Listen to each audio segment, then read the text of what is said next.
syndicale. Depuis 2011, le SMIC n'avait pas été revalorisé. C'est chose faite aujourd'hui. À compter du 1er septembre, le salaire minimum est de 152 914 francs. Cette hausse n'est pas une mesure politique, c'est tout simplement prévu par le Code du travail polynésien. Pour le MEDEF, cette revalorisation tombe plutôt mal. Ça va donner une augmentation environ de 1,6% net pour les salariés, puisqu'il y a la CST qui va s'appliquer maintenant. On dépasse les 150 000, donc il y a une retenue CST d'office. Et pour les entreprises, ça va représenter une augmentation des charges sociales, puisque nous sommes impactés sur la totalité du revenu, d'une augmentation qui sera calculée par rapport aux éléments normaux du Code de travail et des codes de cotisation de la CPS.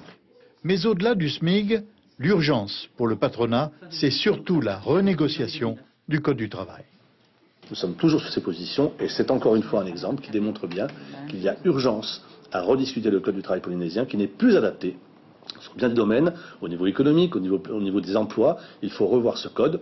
Nous entendons les syndicats salariés nous dire on ne touche pas au code, c'est pas possible. Il va falloir à un moment ou à un autre se mettre autour de la table et en discuter et le faire. Chiche, tout à fait. On demande aussi au patronat de réouvrir les discussions sur la cherté de la vie, comme ça on fera les deux ensemble. Voilà donc la réaction du syndicat Atiaïmois sur ce sujet et qui précise également qu'il ne faut plus parler de crise économique aujourd'hui.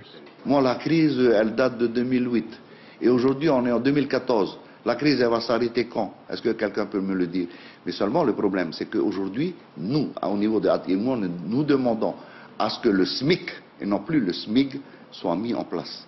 Le SMIC. Comme ça, au moins, c'est sur la croissance. Et la croissance, dans le calcul de la croissance, c'est tout est pris en compte. Alors qu'aujourd'hui, ce n'est pas tout qui est pris en compte. Et pour le leader syndical, il faut que l'indice des prix qui est à la base du relèvement du SMIC prenne en compte aussi le prix des carburants, du gaz et non pas se limiter sur le prix des denrées alimentaires et produits marchands.